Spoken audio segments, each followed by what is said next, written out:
Hello, kids. My name is Mr. Line, and I'm here to teach you about, well, me. Mostly here to teach you about the elements of design because they all start with a line. Sorry for my bad animation, kids. I don't think Mr. Morse knows what he's doing. Alright, so the first thing we need to talk about are the elements of design. I sure wish it would quit doing that over top of my voice. Anyhow, sometimes these are also called the elements of art. I wish you would stop doing that. I know a lot of my friends are fans of the video game Minecraft, so I'm going to use that as my first example. Imagine the elements are kind of like all the building blocks that make up the entire world. The whole world is made up of tiny elements. I like that game, except for those creepers. Ugh, they creep me out. Another way of thinking about the elements is, well, in science we know everything in the entire galaxy is made up of different elements, like what you see on the periodic table of elements. But each one of these elements can even make up all kinds of things on its own. Let's take one out. Let's make it carbon. Carbon is an element that's used to make all kinds of things, like flowers and pencils and kitty cats and people. We're all carbon-based life forms. Well, of course, except for the pencil, it's not alive. Just like in real life, the elements help to make everything that we see. Well, in art, the elements are what help make the art work. You get it? Art, work. Oh man, tough crowd. Mr. Morse likes to start a lot of his classes by chanting the elements of design. So let's do it together right now. Lines become shapes. Shapes become pattern. Pattern becomes texture. Texture can have color. Color has value, and value shows form. When we say all those things about becomes and has and shows or can have, let me show you what I mean. I can use a line to make a shape. And then I can take a shape. When I start adding a bunch of other shapes, it starts looking more interesting. But then I can turn those shapes into patterns like these stripes. But I can make those patterns more interesting by filling them with texture, which is just a pattern that repeats even more and makes it look like it feels like something else. Textures can have color. I said they can have. Red marker, you're not needed yet. Sorry, poor guy. Sometimes we just don't need color in an image, and that's okay. But color and all the other elements always do show value. And when we show value in a picture, it shows form or three-dimensionality. Alright, so let's do a quick review. And you know what? Let's have Red Marker come back up here. Come on up, Red Marker. Alright, sing it with me. Lines become shape. Shape becomes pattern. Pattern becomes texture. And texture can have color. Color has value, and value shows form. These are the elements of art. Actually, kids, let's just remember the terms, not the song. Lines can be straight, or they can be curvy, like my friend Jimmy. Jimmy, slow down, Jimmy. Oh, Jimmy. Sometimes Jimmy can be extra. Stop!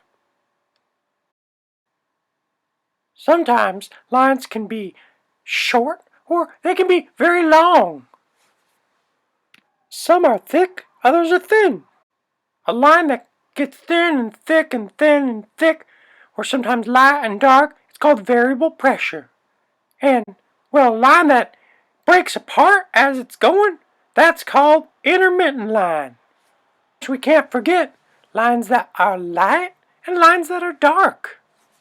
But you know what's really important with the elements? Variety. Let me show you what I mean. Here's an apple made with one type of line.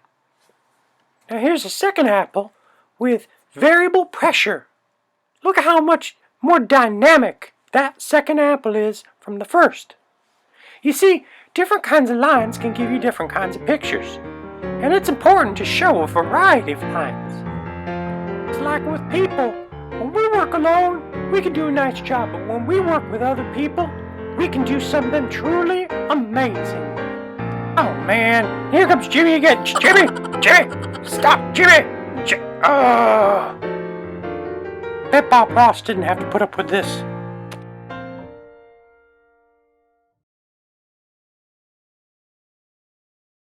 It all begins with a line. That line becomes a shape. A shape. Where's the E? Get over here. Oh, good grief.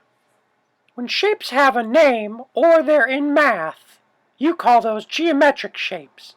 They're shapes like squares and triangles and right triangles and arcs and ellipses and rhomboids and diamonds and pentagons and hexagons and octagons and pigs and... Wait. A pig is not a geometric shape. Let me tell you that right now. When a shape doesn't have a standard name, we call it an organic shape. Organic shapes cover just about all kinds of outlines of things you see in the world. Another type of shape, well, it starts with my favorite game, Frisbee. I like Frisbees, but I'll tell you what, if someone was throwing a Frisbee like this at me, that sure would hurt. When a shape has rounded edges, like that Frisbee, we call it soft. But when it has sharp edges, we call it a hard shape. Sometimes soft shapes have names, sometimes hard shapes have names, but they don't have to. And there's that pig again! Get him out of here! I've had about enough of all this errant livestock walking around while I'm trying to do this video. Let's hop into the line helicopter and see what's happening up from above. My goodness, I see the problem now. If I'm looking down at my poorly drawn farm, you can see I have two animal pens. One's full of cows and the other one's full of pigs. Do you see something wrong with one of those two pens? That's right. The one that's on the left has a hole in the fence. Let's get those pigs back in there. Oink. All right. Now that that's closed up, let me tell you about closed shapes. Oink. When a shape's closed all the way around, it's a closed shape. But if you have a gap in it, it's called an open shape. Sometimes when we're learning to write letters, like the letter O, we don't complete the circle all the way. That would be an example of an open shape. The last type of shape isn't really a type. It's more a giant mutant combination of shapes. See, I can have a crazy shape like this, and you see it's got organic parts, and it's got parts that look geometric, and it's got hard parts, and it's got soft parts, and it's got an open part. Just a combination of all the types of shapes. And Jimmy! I told you to stop that, Jimmy! Oh, he's so extra today. Lines become shapes, and shapes become pattern. A pattern is something that repeats. A pattern is something that repeats. A pattern is something that repeats. A pattern is something that repeats. Well, that was awfully annoying. Patterns can be shapes or numbers. Patterns can be letters. Patterns can be line. Really, patterns can be anything, so long as they repeat. When a pattern keeps on repeating the same exact thing, it's called a repeating or a uniform pattern. But when a pattern gets all crazy and mixes itself all up, we call that an alternating or variable pattern. Alright, time for a test! Just kidding, but I am going to ask you a question. Shoo. Which one of these is a pattern and which one isn't? That's right. A is a pattern because it repeats, and B is a pattern because it repeats, but C just says ABC. There's no repeating. I mean, I suppose you could say they're all letters, and maybe that makes it a repeating pattern, but it doesn't look like it's a pattern. Now, if I add on another ABC and another ABC and another ABC, well then it becomes a pattern because it's repeating. Now, when you take shapes and you fill shapes with more shapes and you start making patterns in those shapes, well, something magical happens. Lines plus shapes plus pattern equals texture. And you can see how I can make a shape, fill a pattern, and now it looks like the scales on a lizard. Texture is all about the way something looks like it feels or how it actually feels. So if I look at this here tree, that bark, well, I know that if I walk up and touch that bark, it'll feel all barky. Well, rough would probably be a better way of describing it. When a texture feels like it looks, that's called actual texture. Being an artist is like being a magician. In this picture by Mr. Morris, it looks like that's a fluffy cow, but there's no cow there, it's just pen and ink on paper. He created texture where there was none and made it look like it's real. When an artist creates the illusion of texture, that's called simulated texture. I know one teacup I don't want to drink out of. Sometimes artists want to change things up and make it so things that have a texture have a different texture than they would have in real life. Like in this artwork here by artist Merritt Oppenheim. It's called Luncheon in Fur, and it's a teacup made of fur. Ew. When an artist uses a texture for something and it's not what that thing normally has for a texture, that's called abstract texture. We use textures to describe how things feel. So if you say you're in a rough mood, well, that means that you might be rough like the bark on that tree. Me, I want to be described as having a fluffy personality. Unless you're allergic to cats. I mean, that would be bad. Lines become shapes, shapes become patterns become textures, and textures, they can have color.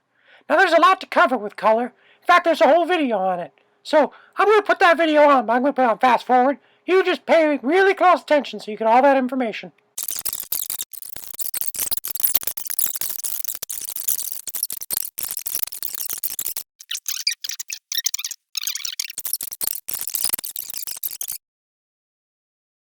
Alright, so hopefully you got all that. If not, I'm going to put the link for the video in the comments or somewhere nearby here so you can watch that video at your own time if you want to. You don't have to.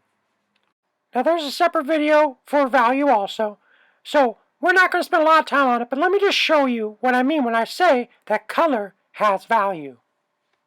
Look at this beautiful piece of artwork, fully saturated and vibrant with colors. But if I just turn off the color, you can see that every color has its own value. In fact, some colors that are just more saturated than others even show a darker value than if they were put on lighter. It's the subtle differences in gray tones or tints that show us if something is three-dimensional. When something's three-dimensional, we say it has form. Color has value, value shows form. Look at these three blocks. One's white, one's gray, one's black. And at first they look different, but when I turn them on their sides, you'll see now the white has two different shades. One's white, one's gray. And the gray has a darker gray and an even darker gray on the other side. Look how strange it is here, because the white block's next to the black block, but the shadow in the white is almost darker than the black block is black.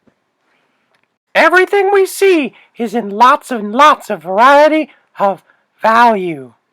The darker the value, the more pigment it has, or the more shadow it has.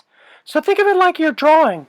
The more you draw, the darker the value of the areas that you've been adding graphite to. Without value, this sphere wouldn't even show. It's the subtle differences in light and dark that make it look three-dimensional. And that, my friends, is form. That was a lot of information, but now you know all about the elements of design. I'm Mr. Line, and we'll... Oh, Jimmy, don't be extra, oh, Jimmy. Oh, I'll tell you what, being a figment of an artist's imagination is just sometimes just too much for a simple line like me. Oh well, hopefully you all enjoyed everything, and have a great day. Oink.